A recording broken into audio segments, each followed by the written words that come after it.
Hi everyone, and welcome to another week of Kinder Chat. I am Christina from Sweet for Kindergarten, and this week I'm talking to you all about my favorite phonics manipulatives to use. So manipulatives are physical objects that can be used as teaching tools to help students learn a concept. When most teachers hear the word manipulatives, they instantly think of math and Unifix Cubes. Am I right? But you can totally use lots of different manipulatives when you're teaching phonics. And I definitely highly recommend that you use these manipulatives because they will help your students learn. Students learn best by using their hands, tactile activities. So all of these activities, students are using their hands and they're able to make that connection a little bit easier. So I'm gonna actually start off with Unifix Cubes as my first phonics manipulative. So with these, there's plenty of different things you can do with them. You can use them to count sounds. You can use them to blend. They can push the Unifix cubes one at a time as they're blending. They can segment them. So what you can do is you can have 3 Unifix cubes together, and as they're pulling apart a word, you pull them apart. So for example, there's 3 sounds in the word hat. And so they say the word hat and then they pull it apart.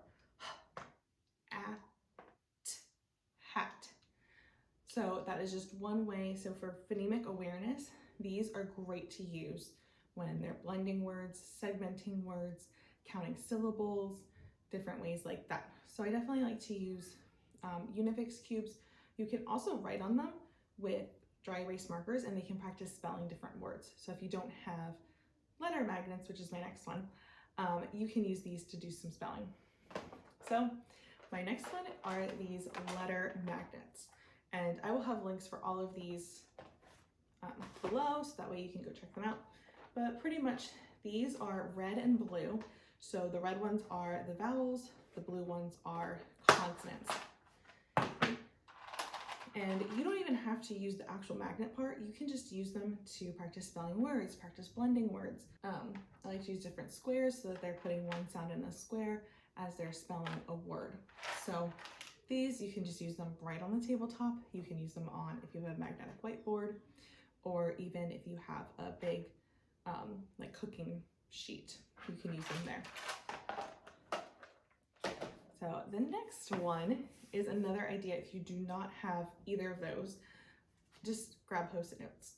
All you have to do is write letters on it, and they're really great to manipulate different words. You can build different words using word families. So you could have at, and you could have different consonants, and the students could try and see which consonants make real words using the word family at. So I definitely always have little Postit Notes with me at all times.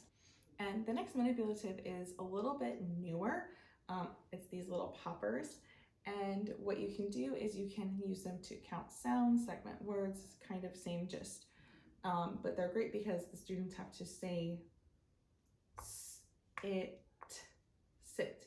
They can do it like that, but students love these. They're just so fun and hands-on. The next one I definitely recommend, especially for phonemic awareness, are these listening phones. So a lot of times students really struggle with hearing the sounds that they're saying and blending them into words or segmenting words with them. So what these do is they're able to hear what they're saying inside the earpiece. So they would just go b-a-g, and they're able to hear a little bit clearer than if they're just talking out loud. So I definitely use these. These are great to help build fluency, have them hold it up as they're reading sentences to hear themselves read the sentence. These are definitely a great little manipulative that you can use.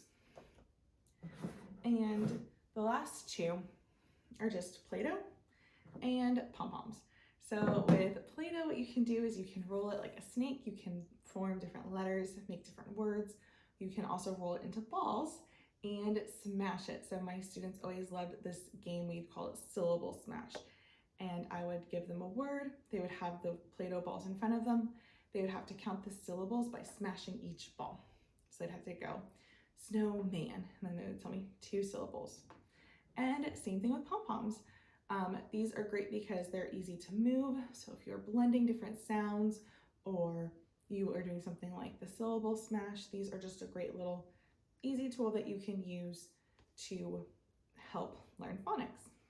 So those are my favorite phonics manipulatives that I like to use.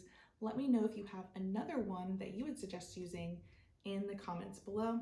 You can find all of those links to all of those different products in the caption, and I will see you guys next week.